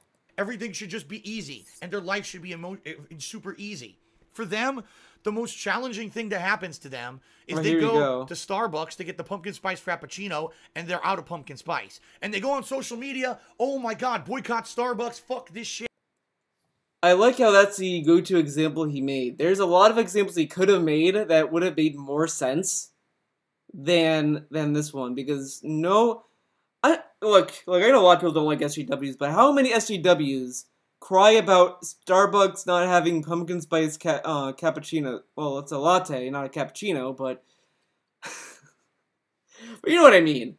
Like, how many SJWs have you seen go on Twitter and complain about Starbucks like that? The only time that, like, he would have been more, like, in line if he brought up PewDiePie. Or if he brought up, like, what's going on with YouTube. He could have brought up so many fucking examples, but he refuses to bring it up. And the most ironic thing about this rant he's doing is that he's defending SJWs in a way, while he shat on the Google YouTube CEO for being an SJW. Figure that one out. Yeah, you know what I mean? No, it's I don't. Ridiculous. Fucking McDonald's doesn't have the Szechuan sauce for Rick and Morty fans, and you got idiots jumping on the counter going, I'm Pickle Rick, and they're... That's not SJWs. Those are fucking fans. That has nothing to do with SJWs. What is the connection? What do millennials have to do with fucking SJWs? Nothing. And even millennials have nothing to do with fucking Rick and Morty. He's a millennial. I'm a millennial. And I'm not going to fucking McDonald's and, you know, ripping my shirt off and demanding for fucking sauce. It's fucking fans. Every fandom has fucking cancer in it. It has fucking toxicity in it. BSB's fans are toxic. As Steven Universe fans are toxic if you go deep inside the fucking fandom. My Little Pony fans can be very toxic if you go deep inside the fandom. All this shit, everyone's fucking toxic if you go deep enough in the fucking fandoms. It has nothing to do with the question. They're fucking throwing shit around the stores. What the fuck has society become, ladies and gentlemen? That's the question. Because we become a globalized society, what's happened is... What does globalized society have to do with fucking McDonald's? And Szechuan sauce and Rick and Morty and shit like that? Nothing. None of these examples make any sense to the point he's making. Every individual Good job. now thinks they're more important than the whole. And when that happens, you get people doing stupid shit and being, you know, thinking that the whole world is a safe space and all of that. And that's not how the real world is. That has really nothing to do with SJWs. That's just called entitlement. Entitlement has been an issue forever. Everyone feels entitled to shit.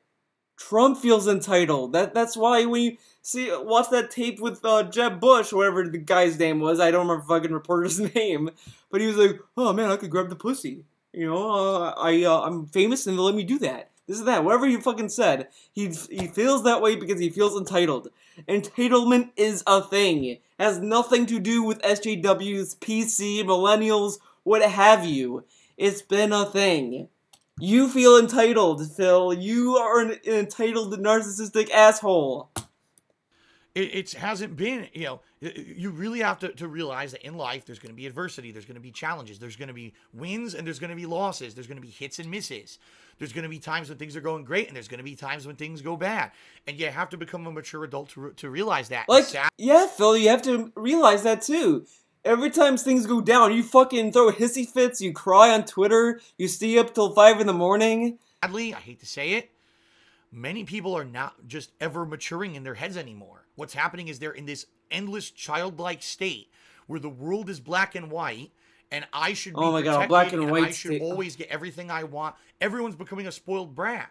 And that's the extreme of the PC culture, the extreme of the SJW, feminist, LGBT culture is protect me because I'm a special snowflake and I never should have a challenge or anything go wrong with me, and if anything ever challenges me, well, it's horrible and awful and should be changed. And that's bad because what that's going to become, what's going to end up happening, you're going to get a homogenized culture of people who are just basically sheep. All they do is they follow these big figureheads, because to them, their whole life, they would never have to have an individual thought. Everything was always done for them perfectly. They were safe spaced their whole fucking life, right? They never had to stand up for themselves and have, and the other thing is, when you live like that and you grow up in the safe space society, you don't ever see real adversity. Now every little thing that's stupid becomes your agenda, right? So it was awful.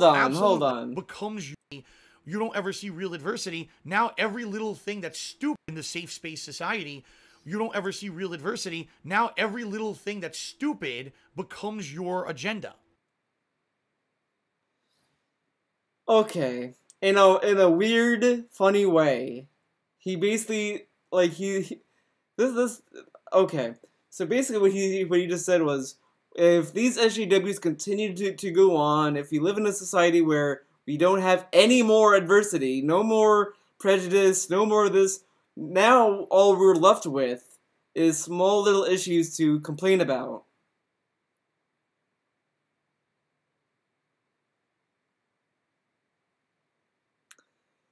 Okay, okay, guys, I'm gonna pose a question, and you guys can tell me in the comments below. Which would you rather have? A world where we have adversity and prejudice and all this kind of like bad shit happen, or would you rather live in a world where there's no big issues going on? Everyone's happy, everyone's treated equally, this and that, and now the only issues we have are minor things. Which world would you rather live in? I don't know, man.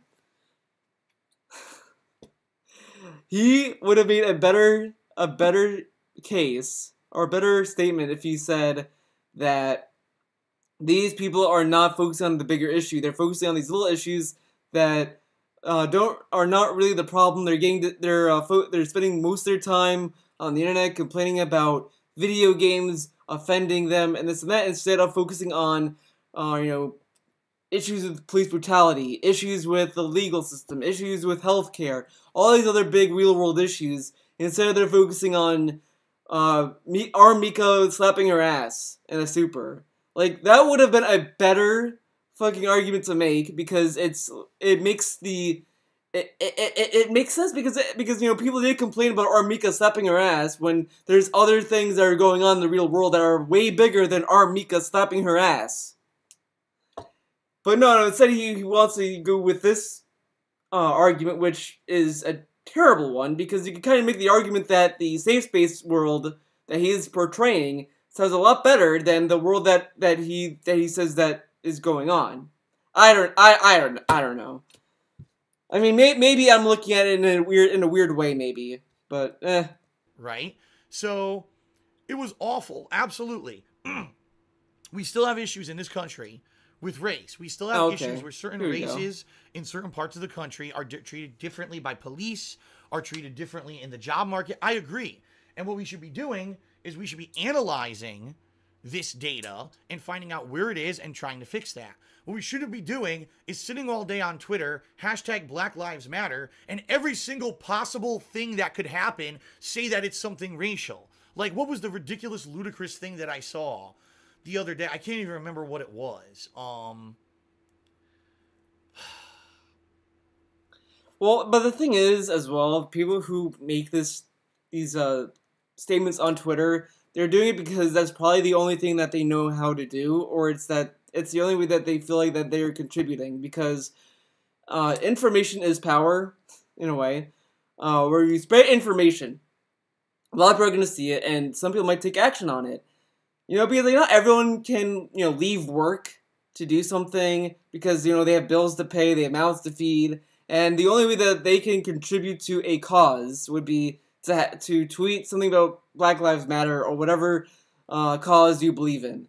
So, and that I can kind of understand. I can understand people, sitting there and making these Twitter stuff. But the thing is, the line that's drawn is these people who do that, and they're not aware that what they're doing is kind of a minor participation. Like, it's nothing major. It's not like, oh man, you saved the world. It's these people that make these tweets and then act as if they're like the best guy, that they're like the superhero of the world by just making a dumbass tweet. That's different from this being like, Well, I know this may not help enough, but I just want you guys to be aware of this, because this is a thing that's going on, and I don't want people to forget about this.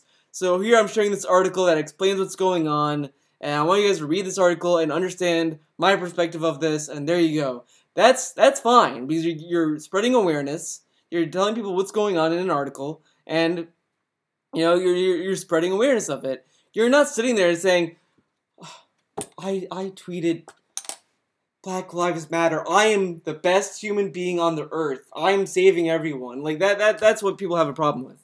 And that's what Anita feels like. Anita's like, well, I'm making life better by making shitty YouTube videos where I do little research about women in video games. Look at me. Give me your money.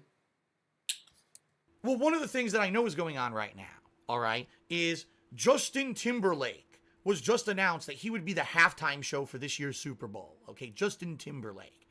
And immediately, the Black Lives Matter people went nuts and said, well, how is this fair to us? Because Janet Jackson was there with Justin Timberlake at the halftime show years ago, and her boob was exposed because Justin Timberlake took off a piece of her clothing during their performance, which she claims she didn't know that he was going to do, that it was just something that he surprised her or something. And they were both banned, but now he's allowed back to the Super Bowl, and she's not. How is this fair? What? This is racism and sexism. And that sounds silly. They both got banned for that? What? I mean, okay. I can honestly see why Justin Timberlake could be banned, because, I mean, he's the one that ripped the thing up. You know, but that could have also been an accident. I don't know. It was weird. It was weird. Okay. But why would she be banned? She did not. She just stood there and was like, "What's up?" And then like he just rips her shirt off. How is she to blame? Why was she banned? That sounds silly to me, but I don't know. I didn't really follow up on that. And they blew up social media about how it's so unfair to Janet Jackson that she can't be back at the Super Bowl. All right. Now let's actually. Well, that is kind of unfair, though. If that's the case.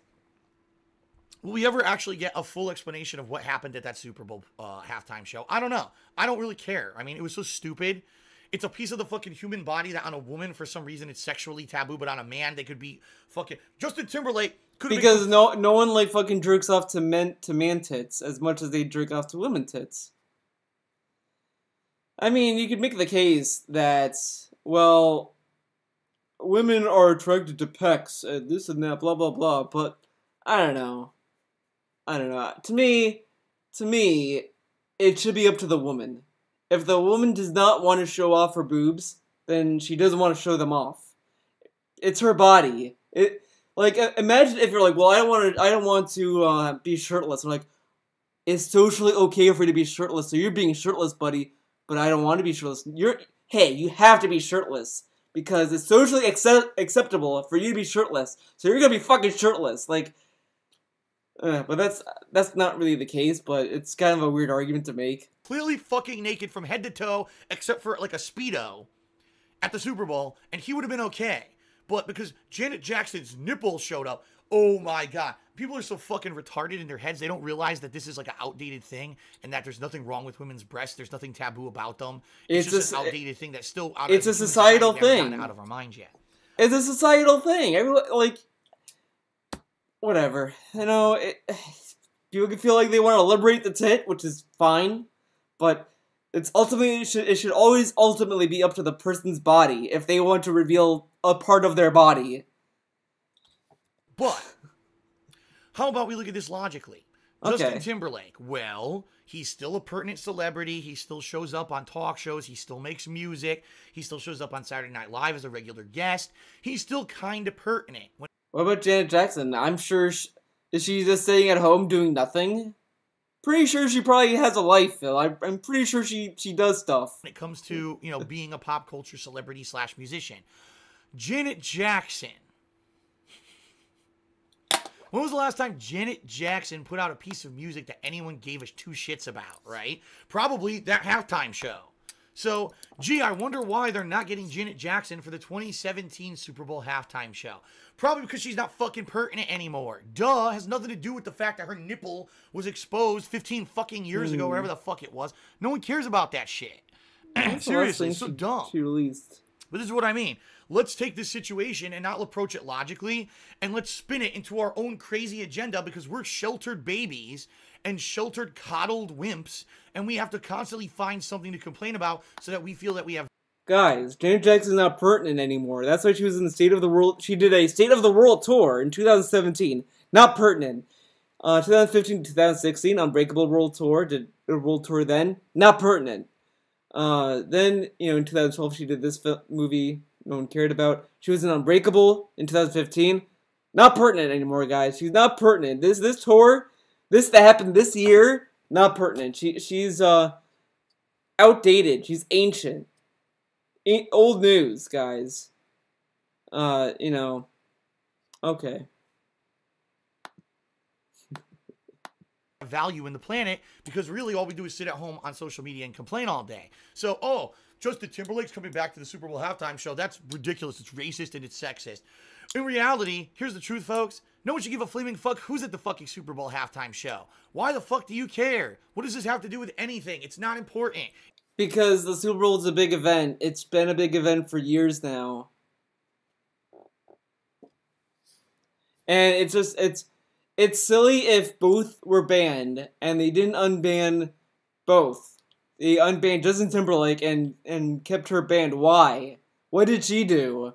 She just stood on stage, did her job, and then Justin Timberlake ripped a piece of her clothing off. Why is she banned? What did she do? Well, Janet Jackson, it was your tit, so you're banned. Oh, Justin Timberlake, the person who ripped off the clothing to show her tit. Hey, man, you could go back on the Super Bowl guy. You're good. They should both be unbanned then. If he's gonna be unbanned, so should she. So yeah, I don't know. I don't know, man. It's a stupid 10-minute segment of a sport that's also overly inflated of its importance in the United States. No one should give a fuck who's performing at the halftime show. No one. It doesn't matter. It's completely worthless. It's garbage. It's pop culture trife. It doesn't affect you whatsoever in your life. If you don't watch the halftime show, it doesn't ruin your life. So why the fuck do you care who's at it? But this is what I mean. This is what. But people are talking about it because it's a systemic thing. Like a decision was made to prefer Justin Timberlake to be unbanned, but not unban Janet Jackson for some reason. So they're thinking, well, if they're more inclined to unban Justin Timberlake, what's to say that they're just not going to favor white people for that reason or whatever? I don't fucking know. I mean, to me, it's probably just a coincidence. I think they just wanted Justin Timberlake to be in the halftime show, but again, they should, if they were banned, they should unban both instead of just one. Just saying. What people are worrying about. They're so sheltered and coddled, no adversity in their life. Where I'm not worried about how I'm going to get food on my table tomorrow. I'm not worried about how I'm going to pay the bills. I'm not worried about my health. The basic bills. Healthcare, everything's good. Therefore, I got to worry about the dumbest shit. So I'm going to make a stink about the Super Bowl halftime show. And that's what's happened to modern society, this globalized society. Man. So that's my take on it. Social justice and being politically correct has its place when there's actually real injustice. Not for every little fucking stupid thing, and sadly, that's what we're seeing all the time now. Okay. Shout out to, not shout out, excuse me. The next question is from I Will Break You. I said completely the wrong thing. The next question is from I Will Break You. By the way, pizza. Shout out to Molly216 who subscribed to the channel during that segment. Thank you, Molly, for subscribing. Pizza. Okay. I Will Break You asks 2 questions. First question, he says, hey, Phil, this may be considered a stupid question, but I always wanted to know 2 things. I know that you love pizza, considerably East Coast style pizza, but do you have a go-to frozen pizza like Tombstone, Red Baron, Freschetta, or DiGiorno? Yes. My go-to frozen pizza is the Rising Crust DiGiorno pizza. Now, there's various varieties. You can get one with pepperoni, supreme, and, me personally, I either just like pepperoni or supreme. They also have a really good one that's chicken, I think it's chicken parm, where it's actually pieces of chicken with tomato. Pieces of chicken. The reason I like it is because when you cook it, the crust rises like real pizza. And when you cut it, it's thick And the toppings are usually very delicious, and the ingredients are pretty delicious in that style of frozen pizza. I've had others, like I hate the thin crust cookie style crust pizzas. To me, that's not real pizza because I grew up with East Coast style pizza, which is a more doughy style pizza. Holy shit! Holy shit, guys! Oh man! Okay, I got live update, breaking news. So, as you guys know, DSP did not hit the Patreon goal for Players Unknown Battlegrounds. I know, very, very sad moment for him. Sad day. DSP tweets, folks, after today's marathon, my throat is shot.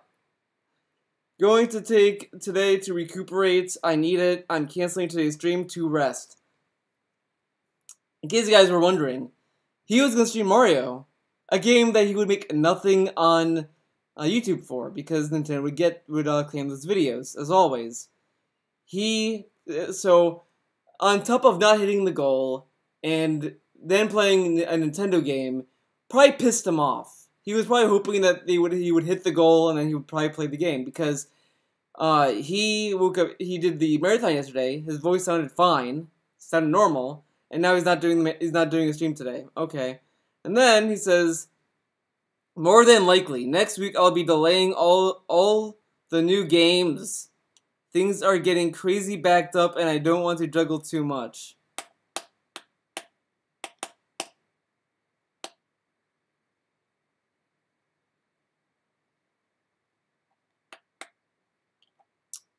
Okay.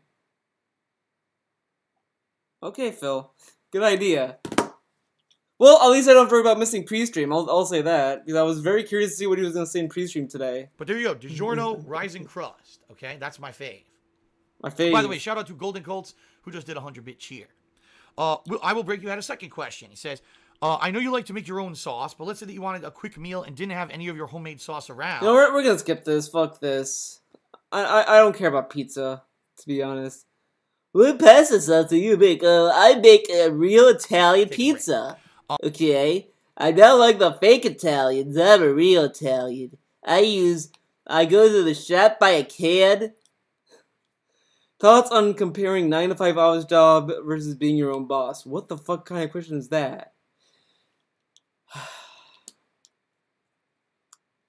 I mean, the only thing with being your own boss is that you don't really have to worry about, being in line with another person's expectations. You can kind of, make your own expectations and kind of adjust things to your own schedule. Like, you don't have to go to, I don't have to go to bed late. I don't have to go to bed early. I could just go extra late and whatever. But, I mean, that's just it. I mean, when you have, some freedom with your work, while the other, you kind of have to, adjust your schedule to fit someone else's. Let's see what Phil has to say, because I'm sure he's a pro at this. So this one's from Isaac Graham, who's a person who I used to know from the fighting game community. He's actually asked a bunch of questions in the past few Ask the Kings, and he's enjoyed the answer, so he asked another one. It's a good question. He says, Phil, I'm interested in your business thoughts.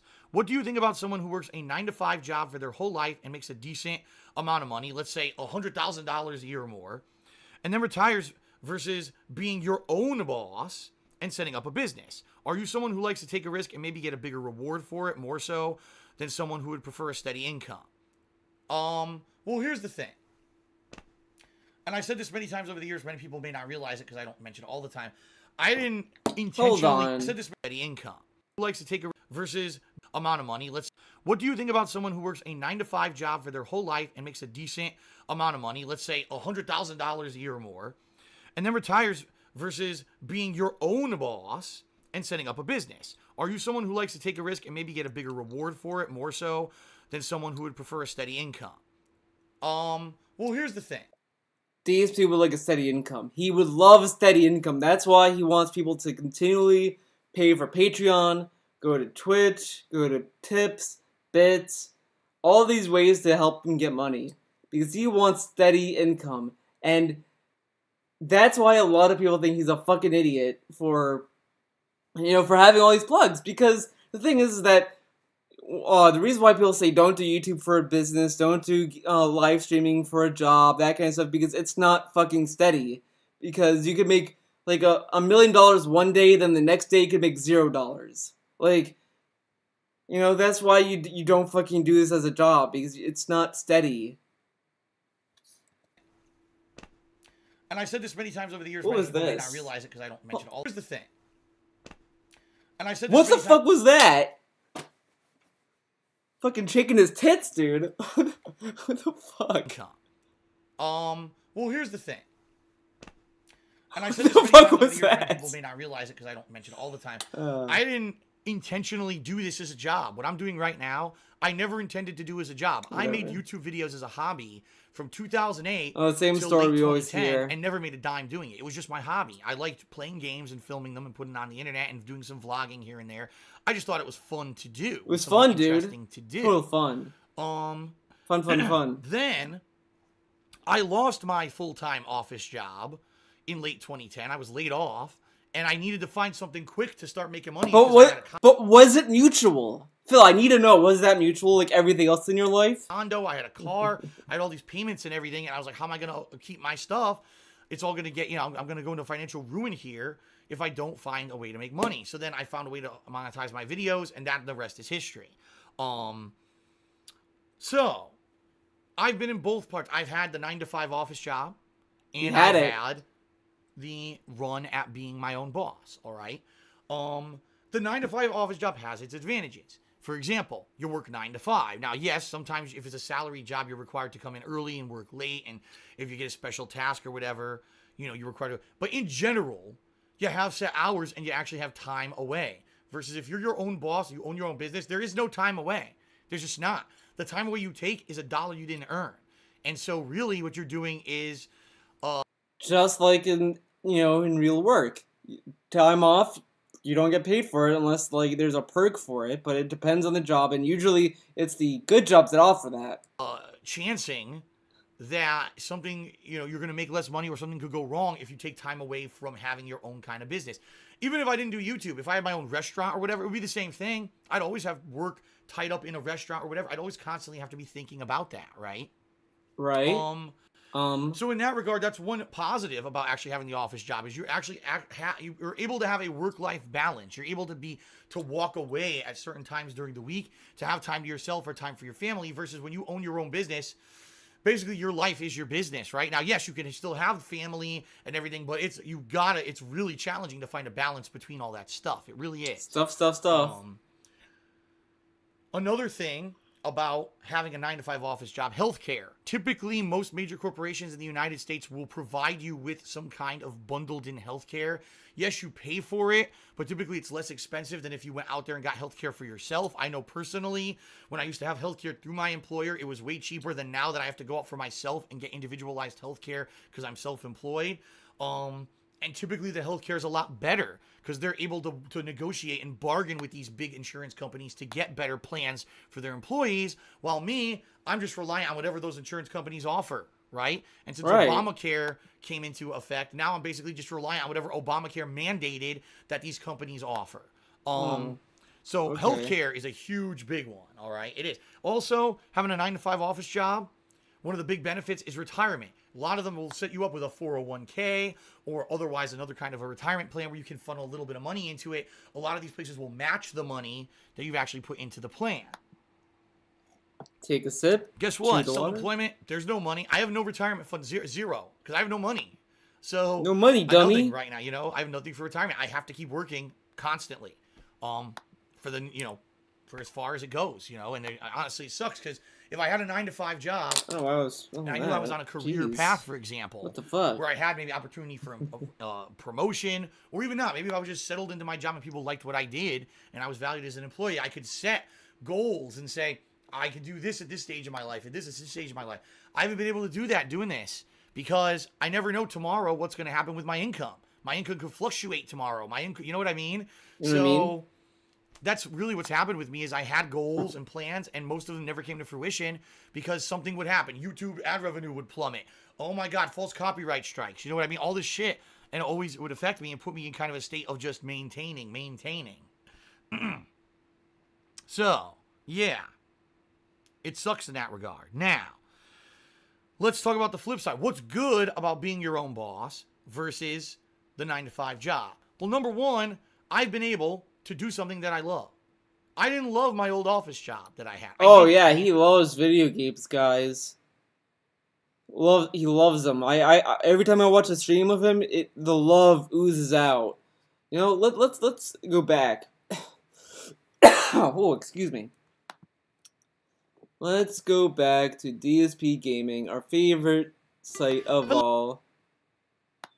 DSP Gaming. Well, go to videos. Let's do this. This guy is stuck in the room now. I think what happened is I saved and it reset everything. I think it did. Look how happy he sounds. Look, dude, when I saved, it reset the whole stage. Now I can kill this guy. Basically, wasting a lot of time. Seriously. Because that's what this is. This is a game. I wonder how long this game actually is. Because more than likely, what you're supposed to do is waste so much time trying to figure out where all the items are and shit that you need to progress. That's the challenge, is knowing where everything is. Because... what the fuck is that? Wait a minute, did you see that? Sounds like he's having a blast, guys. What is See? that? Sounds like he loves playing games. He loves playing games, dude. Let's go to... I think it's this one. Wait. Shout out to Golden...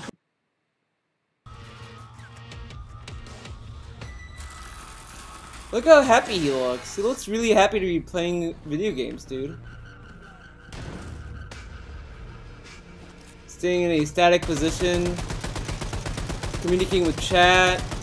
He's a really good streamer, dude. Look at this. Look how good look how cool his streams are now. More interactive. Assholes. Oh, complete assholes. Okay.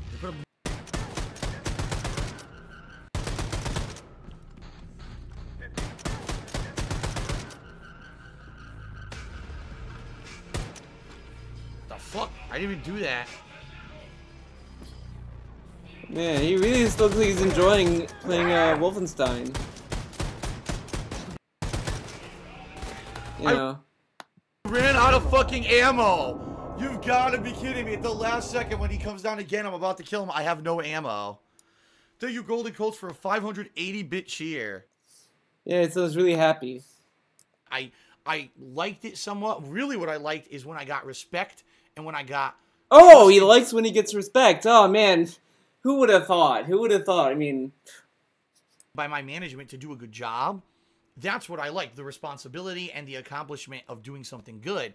But let's be honest. I worked for a helicopter company. Do you think I really cared about the oil rig company who purchased the helicopter and was flying it to get oil back? I don't care about that shit. With what I do now, I'm involved in every step of the process. Is that why you bragged about getting a trophy from them? Like, oh, they gave me an award. Purchasing the games, playing the games, sharing those experiences, live with you, interacting with you guys, reviewing the games on the tail end, and I get to see... yeah, interacting, dude. Look at this hot interaction.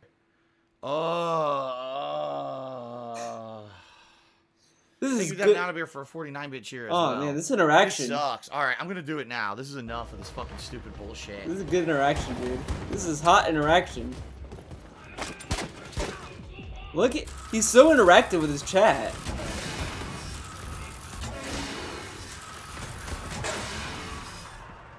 So interactive.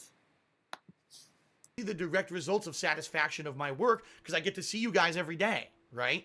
I love video games. This is cool. It's my hobby. It's my job. I'm kind of, in a lot of ways, I would say I'm living the dream, although financially I'm not doing great, but I am living the dream in the fact that I still enjoy what I do every day on a daily basis. I thank God, because imagine if I was self-employed and I was doing something like, let's say I opened a restaurant and I really didn't like it, but that's what I was tied in forever. I wasn't able to get out of it. Holy shit. I like how he brings that up, but every time he says, oh man, if I open my own brick and mortar business, it'd be a restaurant. And I call it Phil's Restaurant. So, yeah, that's the cool thing is, you know, I love what I do. And I get to basically live the dream versus lives the dream. In a 9-to-5 job. A lot of people who work those jobs just do it as a work. That's how they see it. That's my work. That's separate from fun and from life. For me, I have fun when I work. And that's awesome that I have fun while I'm actually working. That's fun. This is fun. Look how much fun he's having. What the fuck? It said it was a flamer, and I picked it up and it was the other gun. What? So much fun. What the fuck? Dude, it showed it as the flamer. Fun. Pretty cool thing. Pretty cool. In addition, being my own boss, I get to make the decisions, right? All the decisions about me this are ultimately mine. What games I'm going to play, what time I'm going to stream, if I'm going to do more streaming or YouTube focus, am I going to do game reviews, am I going to do edited content, what am I going to focus on? All this is me. I make the decisions, right? Now, there are limitations of what YouTube and Twitch will allow and also my financial constraints of what I can afford, but ultimately, I am the end-all, be-all boss of my existence on the internet versus 9-to-5 job. You always got a boss. You always got company edicts. You got to do this. You got to do that. We've got to get this done by then. And too bad if you don't feel good today, you got to bust your ass to do it, you know. That's kind of how it is, you know, when you have that 9-to-5 job. So the thing is, there's pros and cons. I liked having my 9-to-5 job until that last 6 months of it when basically the whole company fell apart. And everyone was getting laid off, and they were restructuring. They didn't know what to do with half the people, and they laid off a bunch of people, and I was one of them. Yeah. Basically, you know, that's the situation where that is the risk you take when you work for a corporation, and you're not the boss. Is at any time they could stop treating you like a human and start treating you like an asset, and say you're released. And that's what happened to me. Here, you know, at any time, sure, I could stop doing what I'm doing. But again, I'm my own boss, so I don't have to worry about, oh, Phil got laid off. You know what I mean? From streaming in YouTube or anything like that. Okay. Okay. All right. Well, I think that's a good opportunity to take a break. Alrighty. Before I end this video, we're gonna watch this one. This is 10 minutes. DSP Gaming getting rid of cable and healthcare. I'm not gonna really focus on the healthcare part because that's kind of it's whatever. I don't really feel like talking about that, but I do want to talk about the payment stuff because that's where the fun begins. So there you go, folks. Also, I don't know how many of you use either an Amazon Fire Stick, you know, Amazon TV Fire Stick, or how many of you have PS View, which is a PlayStation cable television service. But I have decided to try them because I want to cut the cable and get rid of my cable box and my cable service from Comcast. Because right now I looked up my bill and I almost pissed myself. Guess how much I pay Comcast for basic cable? You will not fucking believe this. Are you ready? $138 a month for basic cable. Basic cable. Not, you know, the bundle. Not, you know, I'm not getting any movie channels. All I'm getting is the basic shit. $138 a month. I think what happened was, I originally, when I got them... Now, what I heard is that you can also get a good bundle from Comcast that is cheaper than that, because I don't think my mom pays that much for the cable, because we have it bundled with TV, phone, and internet, so we get a lower price for that. But he pays that, and then on top of the business line, and I don't know if he has a house line. Had that, you know, you get that promo discount for 2 years, probably. So I was probably paying, you know, $60 a month or something, like the low ass thing. And I never looked into it to see how much they bill me every month. It's on auto bill. And I look at it. You know, if you're very curious about how much you pay for stuff, you think you'd like kind of, you know, put some effort into what you are paying. You know, like you don't want to spend money you don't need to spend. Just paid your Xfinity, you know, cable bill, $138. I said, oh, go fuck yourself. I'm done with this. I'm so done with this shit at this point. Seriously, no way am I ever paying that again. No way. So, I want to get rid of it. And the only thing I watch on normal television, every once in a while, I watch stuff on demand because stuff is available on demand. If you have, you know, Comcast, or I watch wrestling, and I record wrestling every week, Monday Night Raw and SmackDown Live. Well, guess what? I found out with PS View, it's the same shit, the same channels that I get from basic cable. You know, all those TNT, USA, you know, the channels that have movies, but also, you know, original programming and stuff that you can record and you want to watch. AMC for Walking Dead and stuff like that. The same exact package, unlimited. Well, I don't know if it's unlimited. I'll take that back. But I know there's a lot of DVR space. It actually has a DVR built into the service. PS View. $40 a month. $40. Wow, I'm paying $40, dude. It's $40 a month. Why the flaming fuck am I paying for cable television? I'm done with it. So I have the Fire Stick's hooked up, and I set it up to record Monday Night Raw tonight. Okay? So I want to see what happens tonight, and see what the quality is. What's the quality of the show? Because you put in your zip code, and supposedly it accesses your local stations, and it did. It accessed my local cable, like, news and stuff. I noticed that. So I'm curious to see, is it going to have the local ads, too? Will I get the ads from Washington State on Monday Night Raw as it records it and everything? And I'm curious to see how this goes. And if this goes well, if Monday Night Raw records tonight, and if SmackDown Live records tomorrow, and the quality's good, it's up to snuff at what I'm used to with my cable, I'm done. I'm canceling it this week. And I'm going to tell them I'm returning the cable box, the first chance I get. Turn off the cable. I don't want it another iota. Turn it off. Do not bill me. I'm done. I'm done. Fuck you, Comcast. So we'll see how this goes. I hope it works out, because this is a giant... Think about that. I'm going to be going from $139 a month to $40 a month. That's $100 savings a month. Boom. And considering that my healthcare costs are going to go way up next year, I need something to account for that. That's one way that I'm accounting for that.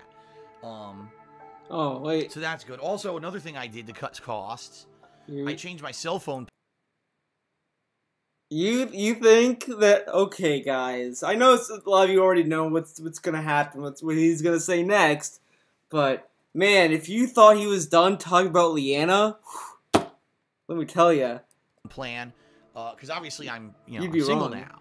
And for months, I still had the plan as the old plan. I said, what am I doing? So, obviously, I told my ex-girlfriend, sorry, you got to get your own phone. I'm not paying for yours. Why would you... Like... They broke up months ago, and he paid her bill continuously?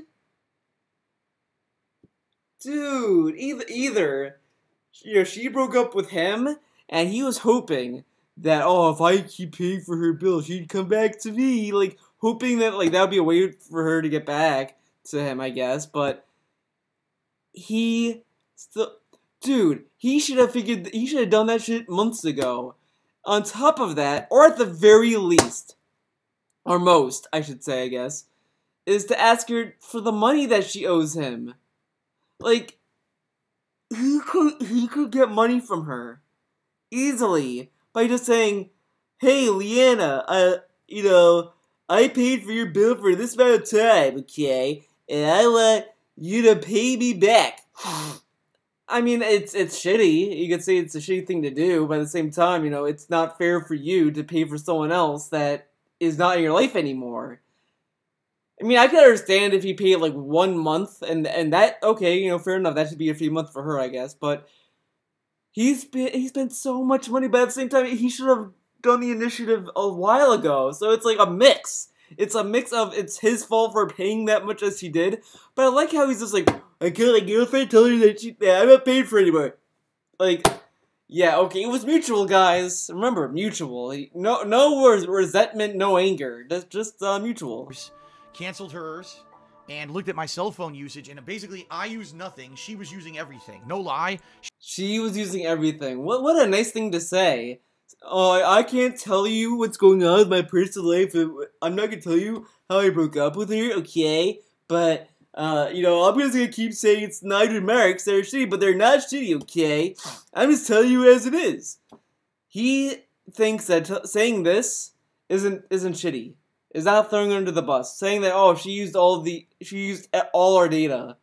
Oh, no, that's not throwing her under the bus at all. She was using all the data on the plan. I was using none, 0%, because I used the internet here at home, and I don't use my phone to do anything when I'm away besides maybe take an Instagram picture here or there, which is negligible. It does nothing. It's like no data use. So I lowered it to the lowest possible plan, and I believe now, I'm not even kidding you, I'm almost positive I was paying $100 a month for cell phone. I'm going to be paying $34 a month. I couldn't believe it. I couldn't fucking believe it. I seriously couldn't believe it. I was like, holy... Yeah, I can't believe a person that has a life that leaves the house, has a job, would use more data than me who stays at home all day. Who would have thought, right? Holy shit. And yes, the first marginal is actually 100% correct. He says everyone in the U.S.'s healthcare costs, at least in the middle class, are going to go up by about 33%. That is exactly right. In fact, right now I pay about $290 a month for my health insurance, and it's going up to $390-something a month next year, a 1/3 increase. Okay, for the same. If you're gonna get into healthcare, I don't really care about that. So yeah, there you go. That's it for part 2. Thank you for watching. See you next time.